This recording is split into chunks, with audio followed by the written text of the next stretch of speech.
Saibabji pensioners info hub. Pensioner సోదర సోదరీమణులందరికీ కూడా నా యొక్క హృదయపూర్వక నమస్సుమాంజలు. నా ఏం ఒకటే, పెన్షనర్ సోదరులకు మరి రిటైర్ అయిపోయి ఇంటి దగ్గర ఉంటారు, వారికి ఒక ప్రక్కని ఎంటర్టైన్మెంట్ అందించాలి. రెండోది పెన్షనర్స్ సంబంధించినటువంటి సమాచారాన్ని కూడా అందించాలనేది నా యొక్క ధ్యేయం. అంటే మేము ఇప్పటివరకు చూడలేదా అని మీరు అనుకోవచ్చు. మనం 60 సంవత్సరాలు రిటైర్ అయ్యే వరకు కూడా మనం అనేక లొకేషన్స్ చూసుంటాం. మరి ఇప్పుడు ఈ వయసులో తిరగలేం కదా.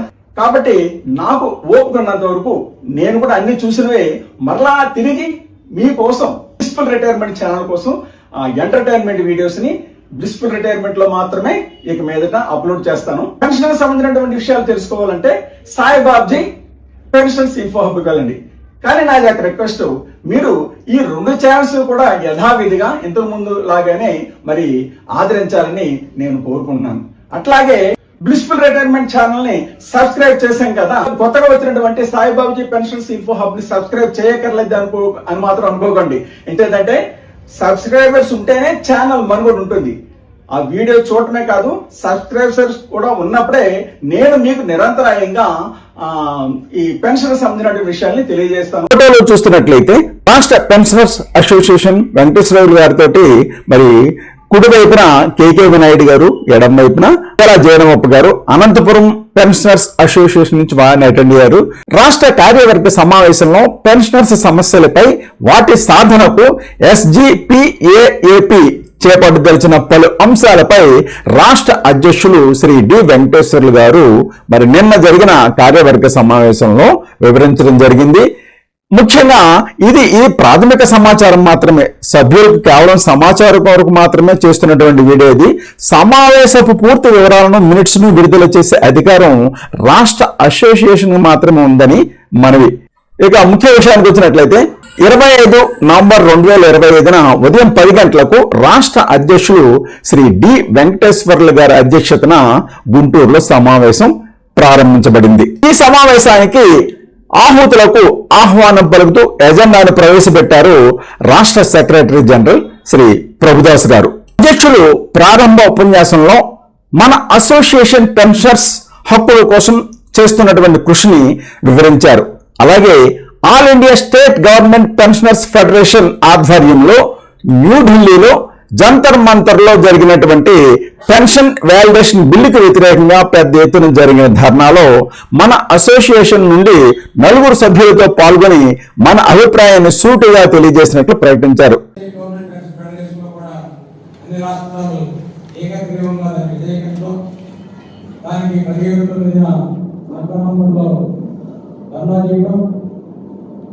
ఆ ధర్నా కూడా లిమిటెడ్ గా 200 మందిని పర్మిషన్ ఇవ్వడం, అది కూడా 10 నుంచి 1 గంట వరకు. అదివరకు ఎప్పుడు రాగానే ధర్నా తగ్గి 100 మంది వచ్చేవారు. కానీ ఈ మధ్య డిస్ట్రిక్ట్ పెట్టడం, దానికి 200 కాదు 400 మంది ఉండ కొంతమంది హాజరయ్యారు ఆ రోజు. అది బ్రహ్మాండంగా సక్సెస్ అయింది. జంతర్ మంతర్లో జరిగిన ధర్నా కార్యక్రమం ఒక ఊపు తెచ్చింది మన అసోసియేషన్ కూడా. All India state government federation employees federation ఆధ్వర్యంలో కూడా మనకి ఆ సమస్య ఉంది. దానికి 18-19 హైదరాబాద్లో కూడా అలా మీటింగ్ జరగడం, ఆల్ ఇండియా ఈసీ మీటింగ్ జరగడం ప్రకటించింది. దాంట్లో ఏదేమైనా సరే ఈ చట్టాన్ని వ్యతిరేకించాలి అని నిర్ణయం తీసుకోవడం, దాని సందర్భంగానే రేపు 17-12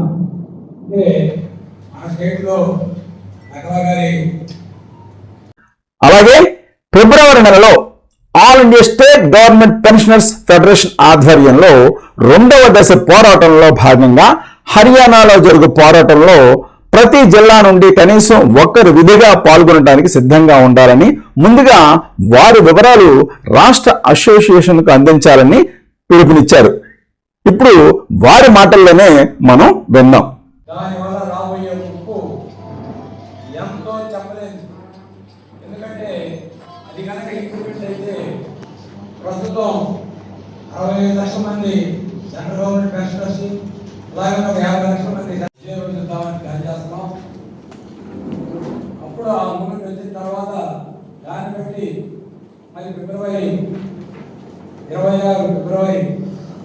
22వ తారీఖు 23వ తారీఖులో కురుక్షేత్రంలో హర్యానా కురుక్షేత్రంలో all India state government federation national executive meeting జరగబోతా ఉంది. రేపు 17వ తారీఖు ఇచ్చే దాన్ని బట్టి ఆ మూమెంట్ ఎలా ఉంటుందో చూసి దాన్ని బట్టి మళ్ళీ ఏ నిర్ణయం చేయాలి, ఏ యాక్షన్లోకి వెళ్ళాలి అనేది ఆ మీటింగ్లో కూడా నిర్ణయిస్తారు. కాబట్టి దానికి మొన్న మేము గంటమందరి గంటకైతే 5 గంటలు జరిగింది. ఈసారి కూడా రాష్ట్ర కార్యవర్గంలో కానీ జిల్లా ప్రెసిడెంట్ సెక్రటరీ కానీ ఎవరైనా నా జిల్లా కుప్పని తీసుకెళ్దామనే ఒక ప్రపోజల్ పెట్టాం. మాట్లాడుతూ వారు 11వ PRCలో తగ్గించిన అడిషనల్ క్వాంటం తిరిగి రివైజ్ చేస్తామని ముఖ్యమంత్రి గారు ప్రకటించి కూడా ఏ విధమైన చర్య చేపట్టకపోవడం చాలా విచారకరంగా ఉందని, దీనిని సాధించడానికి ఏపీ జేఏసీ సారథ్యంలో భవిష్యత్ కార్యక్రమం నిర్ణయిస్తామని ప్రకటించారు. దీనికి సాలీన 80 నుంచి 90 కోట్ల నుంచి అవ్వదని ప్రభుత్వానికి లెక్కలు చూపించినట్లుగా కూడా వివరించారు.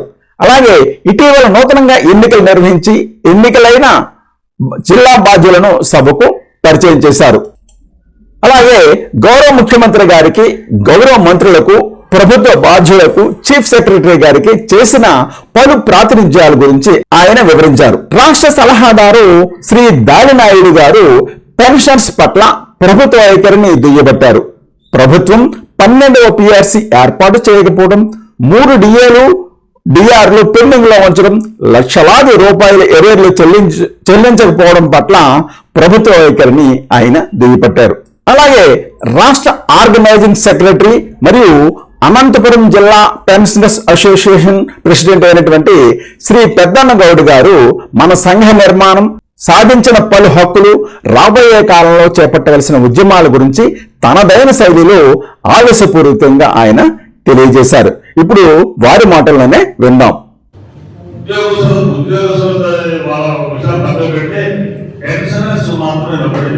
మనం సాధించుకోవడం ముఖ్యంగా మనకు రావాల్సిన బదాయిలు నిలబడడానికి ప్రభుత్వానికి అధికారం లేదు. ఎందుకంటే మనకు ఖచ్చితమైన క్యాష్ ఇవ్వాల్సిందే. ఎందుకంటే మనకు లేదు, మనకేమే జీపీఎఫ్ కానీ అది కానీ ఇవి కానీ దాంట్లో మాత్రం లేదు. కాబట్టి మనకు రావాల్సిన రాయితీలు మాత్రం ఖచ్చితంగా మనం క్యాష్ రూపాయలే మనం సాధించుకోవాలి. మనమే తర్వాత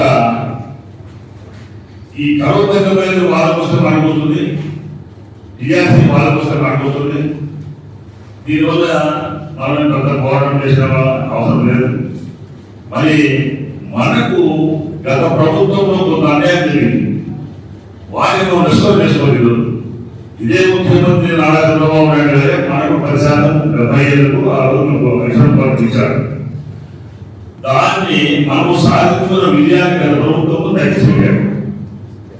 అది ఏమి చేయడము, అలాగే పర్యటన చేయడము ఎక్కడ దేశ చరిత్రలో ఉద్యోగులు కానీ పెద్దలు కానీ సాధించిన విజయాలను మీకు అవసరమైన 2% ఎక్కువ.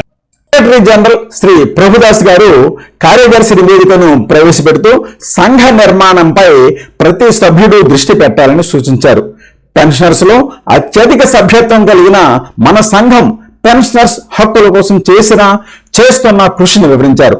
రాష్ట్ర సంఘం చేస్తున్నటువంటి కృషిని ఆయన తన ఉపన్యాసంలో వివరించారు. CFMS లో ఉన్న పలు సమస్యలపైన, ఫ్యామిలీ పెన్షన్స్ వివరాలను లింక్ చేయటం పైన, పే స్లిప్లలో చేసిన పలు మార్పుల గురించి, మన డిమాండ్ల గురించి ఆయన తెలిపారు. ఎంప్లాయీస్ హెల్త్ కార్డ్ విషయంలో ప్రభుత్వ వైఖరిని నిరసించి మెరుగైన వైద్య సేవలు అందించాలని ప్రభుత్వాన్ని డిమాండ్ చేశారు. హెల్త్ ట్రస్ట్ లో రీఎంబర్స్మెంట్ బిల్లులు సంవత్సరాల తరబడి పెండింగ్ లో ఉంటున్నాయని, దానిని సరిచేయమని మన సంఘ ప్రాతినిధ్యం మేరకు 10 మంది డాక్టర్లను నియమించి పెండింగ్ లో ఉన్న బిల్లులను వెరిఫై చేసి వాటిని ఆమోదిస్తున్నారని, తొందరలోనే ట్రస్ట్ లో ఉన్న బిల్లులన్నీ తదుపరి చర్యల నిమిత్తం పంపడానికి కృషి చేస్తున్నారని తెలియజేశారు. ట్రస్ట్ లో పాస్ అయినప్పటికీ రీఎంబర్స్మెంట్ బిల్లులు హెడ్ ఆఫ్ ది డిపార్ట్మెంట్ లోను, ఫైనాన్స్ విభాగంలోనూ సంవత్సరాల తరబడి పెండింగ్ లో ఉంటున్న విధానాన్ని సరిచేయాలని, వెంటనే మంజూరు చేయాలని ప్రభుత్వాన్ని డిమాండ్ చేశారు. 12వ పే కమిషన్ ఏర్పాటు, పెండింగ్ డిఏలు చెల్లింపులు, 17/2018 నుంచి రావాల్సిన పలు అరియర్లు సాధన ప్రకటించబోతున్నామని, నాణ్యమైన మెడికల్ విధానం సాధన కొరకు భవిష్యత్ ఉద్యమ కార్యాచరణ ప్రకటించబోతున్నామని, దానికి ప్రాథమిక స్థాయి నుండి మన పెన్షనర్స్ సంసిద్ధత పరచాలని పిలుపునిచ్చారు. ఇప్పుడు వారి మాటలనే విన్నాం రండి. వీటిని సాధించాలన్నా కూడా మన సంఘమే. ఈరోజు ఏ రాజకీయ నాయకులు లేకపోతే ఎక్కడ ఉన్నటువంటి ప్రకటనలు చేసేటువంటి వాళ్ళు కాదు. కొన్ని ప్రకటనలు ఈరోజు వాట్సాప్ చూసి మోసపోతా ఉన్నారు. ఆ సంఘం పరిగెత్తుతా ఉందండి, ఆ నాయకుడు పరిగెత్తుతా ఉన్నాడండి, మన నాయకుడు పరిగెత్తలేదు, మన సంఘం ఏం చేస్తా ఉంది అనే క్వశ్చన్స్ అన్ని రకరకాల వస్తున్న పరిస్థితి కనపడతా ఉంది. ఇది కాదు, ఏ సాధించాలన్నా ఇప్పటి వరకు మీరు చరిత్ర చూసుకోండి. స్టేట్ గవర్నమెంట్ పెన్షనర్స్ అసోసియేషన్ ఏదైతే మనకు ఉందో ఈ రాష్ట్రంలో ప్రతిదీ కూడా మీరు చూసుకున్నటువంటి పిఆర్సీ దగ్గర నుంచి చూడండి. పిఆర్సీ బ్రహ్మాన్ని మనకి ఇచ్చినటువంటి వెంకటేశ్వర గారు ఇచ్చినటువంటి పిఆర్సీ రిపోర్ట్ సబ్మిట్ చేసేటువంటి సమయం కానీ, మరి పిఆర్సీ కేసు తీసుకొచ్చేటువంటి సమయంలో కానీ, లేకపోతే ఎడిషనల్ కాంట్రాక్ట్ తీసుకొచ్చేటప్పుడు కానీ, విడోస్ పెన్షన్స్ తీసుకొచ్చేటప్పుడు కానీ, అన్యాయ వాళ్ళ పెన్షన్స్ తీసుకొచ్చే క్రమంలో ఎన్ని ప్రపోజల్స్ ప్రభుత్వం దగ్గర పెట్టి సాధించింది మన సంఘమే. ప్రతిదీ సాధించిన మన సంఘమే. ప్రతి సంఘం ప్రతిదీ ఉన్నటువంటి దానికి మనం ఎంతో గొప్పగా మేము చెప్పుకోవాల్సిన పరిస్థితి. చరిత్ర మొత్తం తీయండి, నాలో ఉన్నటువంటి పరిస్థితులు అంత గొప్ప సంఘం. 26 జిల్లాల నుంచి పాల్గొన్న జిల్లా అధ్యక్ష ప్రధాన కార్యదర్శులు, రాష్ట్ర బాధ్యులు వారి వారి జిల్లాల ప్రగతిని, సమస్యలను, ప్రభుత్వం నుంచి రావాల్సిన అంశాలను రాష్ట్ర అధ్యక్ష కార్యదర్శులకు ఎగ్జిక్యూటివ్ సభ్యులు తెలియజేశారు. వాటిని సాధించేందుకు అసోసియేషన్ ఇచ్చే ఏ పిలుపుకైనా తమ సంసిద్ధతను అన్ని జిల్లాల బాధ్యులు తెలియజేయడం జరిగింది. దానిలో భాగంగానే మరి శ్రీ కేకేవి నాయుడు గారు కోనసీమ అంబేద్కర్ జిల్లా నుంచి వారి యొక్క స్థానిక సమస్యల్ని మరి అక్కడ వివరించడం జరిగింది. అలాగే శ్రీ జయరామప్ప గారు అనంతపురం జిల్లా సెక్రటరీగా వారి యొక్క స్థానిక సమస్యలను, అక్కడ ఉన్న పెన్షన్స్ యొక్క సమస్యలను సమావేశంలో వివరించడం జరిగింది. ఇలాగే 26 జిల్లా నుంచి వచ్చినటువంటి వారు తమ యొక్క సమస్యల్ని వేదిక మీద తెలియజేయడం జరిగింది. ఈ సమావేశం అనంతరం ఉదయం 12:30 నుంచి 1 గంట వరకు డిజిటల్ లిటరసీపై మరి అవగాహన కల్పించడం జరిగింది. హెల్పేజ్ ఇండియా సంస్థ డిప్యూటీ మేనేజర్ శ్యామ్ కుమార్ గారు సీనియర్ సిటిజన్స్ కు ఉపయోగపడే విధంగా పలు టాపిక్స్ పై సంక్షిప్త ఆడియో విజువల్ విధానంలో అవగాహన కల్పించడం జరిగింది. ప్రస్తుతం మరి డిజిటల్ అరెస్టులు మరి మోసాలు జరుగుతున్నాయి, దాని నుంచి ఏ విధంగా మనం బయటపడాలనే విషయాన్ని ఈ సమావేశంలో అందరికీ చక్కగా వివరించండి. ఈ వీడియో కనుక మీకు నచ్చినట్లయితే లైక్ చేయండి, షేర్ చేయండి. అలాగే మీ యొక్క వాల్యుబుల్ కామెంట్ కామెంట్ బాక్స్ లో ఉంచినట్లయితే ఈ వీడియో మరొక 10 మందికి షేర్ చేయబడుతుంది. అలాగే నా ఛానల్ మొట్టమొదటిగా చూస్తున్నా లేదా ఎప్పటివరకు సబ్స్క్రైబ్ చేయకపోయినా సాయిబాబ్జీ పెన్షనర్స్ ఇన్ఫో హబ్ ని సబ్స్క్రైబ్ చేసి నాకు ప్రోత్సాహాన్ని ఇవ్వాల్సిందిగా కోరుతున్నాను. పెన్షనర్స్ కోసం నేను చేస్తున్నటువంటి ఈ ప్రయత్నానికి మీ యొక్క సబ్స్క్రిప్షన్ తోటి ఛానల్ మరి అభివృద్ధి చెందాలని కోరుకుంటున్నాను. ఇంతటితో వీడియోని ముగిస్తున్నాను. త్వరలో మరి ఒక కొత్త వీడియోతో మేము ముందుంటాను. అంతవరకు బాయ్ బాయ్.